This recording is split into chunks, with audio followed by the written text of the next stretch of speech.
తీసారని అంటున్నారు కానీ నాకు ఒక మాట బాగా నచ్చిందండి. ఒక చిన్న కాంట్రవర్సీ వచ్చినప్పుడు యూజువల్లీ అండర్ ప్లే చేస్తే అందరూ మర్చిపోతారు అనే యాటిట్యూడ్ ఎక్కువ ఉంటుంది మన ఇండస్ట్రీలో. బట్ మీరు ఓన్ చేసుకుని దానికి అపాలజీ చెప్పారు కదా, అది నిజంగా చాలా బాగా నచ్చిందండి. చాలా తక్కువ మంది డైరెక్టర్లు డేర్ చేస్తారు.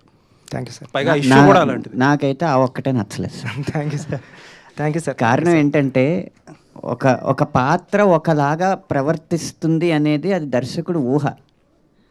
ఆ ఊహతో చేసింది. అంటే ఇక్కడ ఇంగ్లీషు మాట్లాడగలిగినోడు గొప్పోడు, పిహెచ్డీలు పట్టభద్రులు వాళ్ళు ఆలోచన విధానమే సరైంది అన్నది ఎక్కువైపోవడం వల్ల ఎవరైతే సోషల్ మీడియాలో వోకల్గా ఉన్నారో, ఎవరైతే మాట్లాడి పదాలు గుమ్మనించి చేస్తున్నారో వాళ్ళ అభిప్రాయం రుద్దబడి ప్రభావితం అవడం తప్ప, ఒక దర్శకుడికి ఒక పాత్ర ఇలా ప్రవర్తిస్తుంది అనే స్వేచ్ఛ కూడా ఇవ్వకపోతే మనం సృజనాత్మకతకి ఏం చేసినట్టు? ఇప్పుడు అంటే అదేంటది వైటల్ అట్రాక్షన్, లేకపోతే హార్మోనల్ రియాక్షన్స్, ఇలాంటి పెద్ద పెద్ద పదాలు వాడితేనేమో చాలా ఈస్థెటిక్గా తీసినట్టు ఆసమ్మ అంటారు. అదే ముట్టేస్తానని వాడి ట్రైబ్ భాష వాడు మాట్లాడితేనేమో ఇది వల్గారిటీ అంటారు, ఆబ్జెక్టిఫికేషన్ అంటారు. ఇవన్నీ చేస్తే ఇంక సృజనాత్మకతను తొక్కినట్టేనండి ఆ విషయంలో. బుచ్చిబాబు గారు ఎంతో సంస్కారంతో వారి మనోభావాలు దెబ్బతిన్నాయన్న ఉద్దేశంతోనో, లేకపోతే ఎవరిని బాధ పెట్టకూడదు, ప్రజాస్వామ్యం అంటే 49:51 కాదు 99:1 అయినా కూడా తప్పే అన్న ఉద్దేశంతో ఆయన సారీ చెప్పుండొచ్చు. కానీ ఇలాగే జరుగుతూ ఉంటే తర్వాత డాక్యుమెంటరీలకు తప్ప ఇంకా కమర్షియల్ సినిమాల్లో గొప్ప పాయింట్ చెప్పలేం. లేదులేండి, అదే మీరన్న ఆ సంస్కారం ఏదైతే ఉందో దాన్నే అప్రిషియేట్ చేస్తున్నాను. నేనేమి వాళ్ళు కరెక్ట్ ఏం రాంగ్ అనే ఆ డిబేట్లో ఇది మామూలుగా అంటే హీరోయిన్ క్యారెక్టర్ చాలా సూపర్ క్యారెక్టర్ అండి. నేను రాసుకున్నది అయితే అది 2-3 సీన్లు లేకపోవడం వల్ల. అంటే నాకు ఎందుకు అనిపించింది అంటే, రామ్ చరణ్ గారి క్యారెక్టర్ ఒక దాంట్లో ఇలా కమర్షియల్గా బిహేవ్ చేస్తారు, నెక్స్ట్ సీన్లోనే విలన్స్ ఏదో చేస్తుంటే అడ్డుకుంటారు. అండ్ సెకండ్ హాఫ్లో అమ్మాయికి ఏదైతే రీజన్ చెప్తాడో ఇమీడియట్గా అమ్మాయి రెస్పాండ్ అయిపోతుంది కదా. ప్రాబబ్లీ ఏదో అదే సార్ ఆ 2 సీన్లు అండి ఇప్పుడు యాడ్ చేసాం సార్. ఆ 2 సీన్లోనే ఆ 2 సీన్లు యాడ్ చేయడం. షేర్ కూడా వచ్చారు నిన్న, చూశారు అన్న ఎంత బాగుంది కదా అన్నారండి. కొద్దిగా లెంత్ భయపడి తీసామని సార్. ఎక్కడ ఇట్లాంటి కామెంట్స్ ఇట్లాంటి విమర్శలు వచ్చినప్పుడు దాన్నే ఎక్కువగా మాట్లాడుకుంటున్నారు. కానీ మీరు చెప్పిన సబ్జెక్ట్ అనేది డీవియేట్ అయింది. సో క్రీడాకారుల కోసం తీసింది, దేశం క్రీడాకారులను ప్రోత్సహించాలి, ఒకప్పుడు ఇలా ఉండేది ఇప్పుడు మారింది అనే సబ్జెక్టు డైవర్ట్ అయిపోవడం ఒక దర్శకుడిగా మీకు ఎలాంటి ఫీల్ కలిగించింది? లోటు గురయ్యారు సార్ అంటే డైవర్ట్ అవుతున్నప్పుడు? సార్ అది మీరు అన్నట్టు అనంత్ శ్రీరామ్ గారు అన్నట్టు ఓన్లీ ఒక 5% 4% పీపుల్ మాట్లాడారు అంతే అండి. ఏదైతే మాట్లాడకూడదు ఆ పాయింట్ గురించి మాట్లాడారు అంతే తప్పండి. 95% పీపుల్ అయితే సినిమాలో ఉన్న కంటెంట్ని, నేను బయటికి వెళ్తుంటే ఇప్పుడు చరణ్ గారు సూపర్ యాక్ట్ చేశారని, ఇలాంటి కథలు రావాలని ఏదైతే మేము నమ్మామో అదే నమ్మారండి. ఎడిటింగ్ రూమ్లో నేను చూసి సూపర్ సినిమా తీసేవరా బుచ్చి అని నేను ఏదైతే ఫీల్ అయ్యానో, నేను ఏ థియేటర్కి వెళ్ళినా సరే నాకు అలాంటి రియాక్షన్ ఉంది సార్. చిన్నదే ఇంకెక్కడన్నా ఉంటుందండి. ఒక పెళ్లి జరిగేటప్పుడు కూడా, పెళ్ళిలో కూడా అదేదో బాగాలేదంటాడండి ఆవిడ వచ్చి. ఆ చిన్నవి ఉంటాయండి, దాన్ని పట్టించుకుని ముందుకెళ్ళడం మనిషి. పెద్దగాడి క్యారెక్టర్ సార్ నాది. పడిపోయినా సరే విలన్స్ ఉండరండి ఆడికి, వెనకాలకి వెళ్ళి చూడ్డు. విషయం చెప్పట్లేదు. నిన్న టీ తాగడానికి వెళ్ళినప్పుడు భర్తలతో సహా వచ్చిన కొంతమంది మహిళలు ఆయనతో ఏమన్నారు తెలుసా?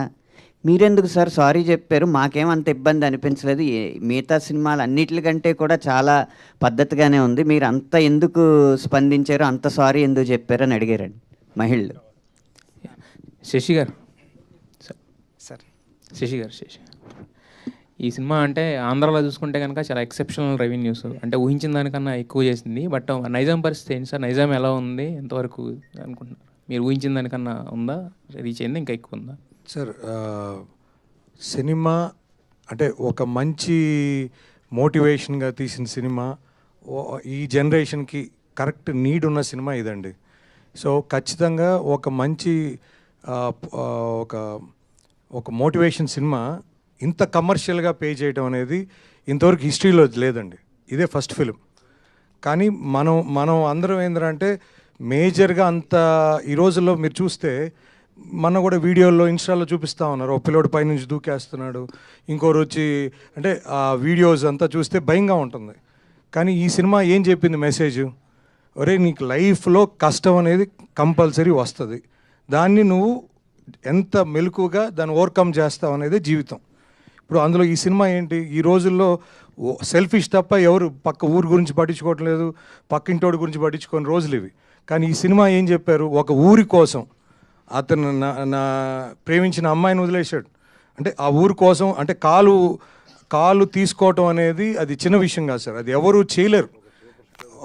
అందులో ఒక రామ్ చరణ్ లాంటి వ్యక్తి ఈ స్టోరీ ఒప్పుకోవటం, ఎందుకు ఒప్పుకున్నాడు అంటే కూడా దీనివల్ల ఆ మెసేజ్ ఈ జనరేషన్కి వెళ్ళాలి, అది ఆయన చేస్తేనే, ఆయన చెప్తేనే జనాలకు వెళ్తుంది.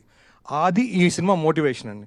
సో ఖచ్చితంగా ఒక కమర్షియల్గా ఒక హీరో అంటే అన్ని రకాల కమర్షియల్ అనేది, ఇది కమర్షియల్ పెడుతూ ఒక మంచి సినిమా ఇది. సో ఖచ్చితంగా నేను ఫస్ట్లో చెప్పినట్టు సార్, ఈ సినిమా ఏదో మండేకి పడిపోయో లేకపోతే ట్యూస్డేకో ప్యాకప్ అయిపోయే సినిమా కాదు ఇది. సో ఖచ్చితంగా ఫ్యామిలీసు సార్, ఈ రోజుల్లో ఎవరు కూడా డిప్రెషన్ ఉన్నారని పిల్లలు పోయి మదర్ ఫాదర్తో షేర్ చేయటంలే. సో అందువల్ల ఈ అనర్థాలు అనేవి జరుగుతున్నాయి. కానీ ఈ ఖచ్చితంగా ప్రతి పేరెంట్, బిడ్డున్న ప్రతి తల్లిదండ్రులు ఈ సినిమా తీసుకుపోయి పిల్లల్ని తీసుకుపోయి చూపిస్తే ఈ cinema will be a big answer to every, అంటే ప్రతి ఒక్కరికి ఒక సొల్యూషన్ చూపించినట్టు పిల్లలకి. ఓ తల్లిదండ్రులు చెప్పలేంది ఈ సినిమా చెప్పొద్దు అనేది నా ఒపీనియన్ సార్. ఖచ్చితంగా ఫ్యామిలీసు, నేను చాలా మేనేజర్స్కి రిప్రజెంటేటివ్స్కి ఫోన్ చేస్తున్నాను సార్. సార్ ఏంటి సార్ ఈరోజు 80% ఉంది, ఈరోజు 70% ఉంది, ఏంటయ్యా ఎవరు వస్తున్నారు సార్? ఫ్యామిలీస్ సార్, ఒకటే గొడవ. వాళ్ళేమో ఐదేళ్ళ పిల్లోడిని తెస్తారు, మాకు టికెట్ లేదంటారు. అది 3 years వాళ్ళకే సార్ టికెట్ లేదు, మిగతా వాళ్ళకి అందరికి టికెటే కదా సార్. కాబట్టి ఈ గొడవ మాకు ఎక్కువ ఉంది థియేటర్ల కాడ అని ఒక మేనేజరు నాకు చెప్పడం జరిగింది సార్. సో అంటే ఫ్యామిలీస్ పిల్లలు మీరు ఎక్కడ వీడియోస్ చూసినా సాంగ్స్కి కానీ ప్రతి దగ్గర పిల్లలు విపరీతంగా ఎంజాయ్ చేస్తున్నారు. అంటే ఆ పిల్లలు ఎక్కడ కల్మషం లేదు. సో వాళ్ళు ఒక సినిమాగా వాళ్ళకి ఎంటర్టైన్మెంట్ కోసం వచ్చారు, ఎంటర్టైన్మెంట్ ఎంజాయ్ చేస్తారు. సో కాబట్టి పిల్లలు మెచ్చారంటే పిల్లలేగా సార్ దేవుళ్ళు. అయితే పిల్లలకి ఫ్రీగా పెడతానని చెప్పి ఆఫర్ ఇమ్మన్నాను సతీష్ గారిని. సార్ పిల్లలే సినిమాకి వచ్చేటప్పుడు మళ్ళా పిల్లలు ఫ్రీ సార్. బుచ్చిబాబు గారు క్వశ్చన్ సార్ బుచ్చిబాబు గారు ఒక్క నిమిషం. బుచ్చిబాబు గారు అంటే చాలామంది ఏంటంటే ఇది మీ ఒరిజినల్ స్టోరీ, బట్ చాలామంది దీన్ని చందు ఛాంపియన్తో కంపేర్ చేస్తున్నారు. అది 2 years అయింది రిలీజ్ అయిపోయి, మీకు అప్పుడు ఆల్రెడీ పట్టాలు ఎక్కేసింది కదా. సో మరి దానితో కంపేర్ చేస్తున్న వాళ్ళకి దీనికి ఏం చెప్తారు? అదేండి, ఇదే ఎవరు చేయలేదండి నాకు తెలిసి. అంటే సతీష్ గారు ఇక్కడ బుచ్చిబాబు గారు ఎలాంటి సినిమా ఇచ్చారు కదా, ఎంత మంచి సినిమా మీకు ఇచ్చారు మీ ప్రొడక్షన్ నుంచి. సో ఆయనతో సినిమా చేస్తారా, నెక్స్ట్ రామ్ చరణ్ గారితో సినిమా చేస్తారంటే ఏం చెప్తారు? ఇద్దరితో చేస్తానని చెప్తా. So thank you sir. Buchibabu గారు సార్ సినిమా చూసాక నేను 3 times చూసానండి. థ్యాంక్ యూ అండి. అంటే కొన్ని ఫ్లాస్ ఉన్నాయని సెకండ్ టైం వెళ్ళా, సెకండ్ టైం ఎమోషనల్గా కనెక్ట్ అయ్యా, థర్డ్ టైం పెద్దిగాడు మళ్ళీ తీసుకెళ్ళాడు. నాకు మెయిన్ డౌట్ ఏంటంటే కాటుకక్కర్లేనా కళ్ళు అని అందరూ ట్రోల్ చేస్తూ ఉన్నారు, కానీ కాళ్ళు ఇరిగిపోయిన పెద్ది నాకు లాస్ట్కి బయటకు వచ్చినప్పుడు కనిపించింది. సో ఆ పర్టికులర్ ట్రోల్ మీద మీరు ఏం సమాధానం చెప్తారు? అండ్ రాంబుజ్జి క్యారెక్టర్, అప్పల్ సూరి, గౌర్ నాయుడు, పెద్ది, బొమ్మన ఇరానీ గారి క్యారెక్టర్ అందరికీ ప్రతి రోల్కి ఒక న్యాయం చేశారు. కానీ ఎండ్ ఆఫ్ ద డే మరి జాన్వీ కపూర్ సీన్లు కట్ అయినాయా లేదంటే ఆమె క్యారెక్టరే అంతా అని చాలామంది ఆడియన్స్ బయట నుంచి అంటున్నారు, బ్యాక్లాష్ వచ్చింది. సో ఆవిడ రెస్పాన్స్ ఏంటండి సినిమా మొత్తం అయిపోయిన తర్వాత? మీకు ఎలాంటి రెస్పాన్స్ వచ్చింది ఆమె నుంచి? సూపర్ అండి ఇది. అంటే జాన్వీ గారు చాలా బాగా చేశారండి. ఇంకొక 2-3 సీన్లు ఉంటాయి. ఆ సీన్లు అంటే నేను ఎలా రాసుకున్నాను అంటే అండి, క్యారెక్టరు ఒక అమ్మాయికి అంత రెబలిష్గా తిరిగిన అచ్చి అమ్మ లాంటి క్యారెక్టర్ కూడా, అంటే ఉప్పెన్లో మీరు బేబం క్యారెక్టర్ చూస్తే ఈరోజు ఇంత అలాగా ఈ క్యారెక్టర్ గురించి మాట్లాడుతున్నారు కదా, ఆ రోజు బేబం క్యారెక్టర్ చాలా సూపర్. అది అంటే ప్రేమ ఉంటే చాలు, నా పక్కన నా చేయి పట్టుకుంటే చాలు, నువ్వు నా మీద పడుకోవాల్సిన అవసరం లేదు, పక్కనే పడుకుంటే చాలు అని చెప్పిన డైరెక్టర్ రాసిన స్టోరీ అండి ఇది కూడా.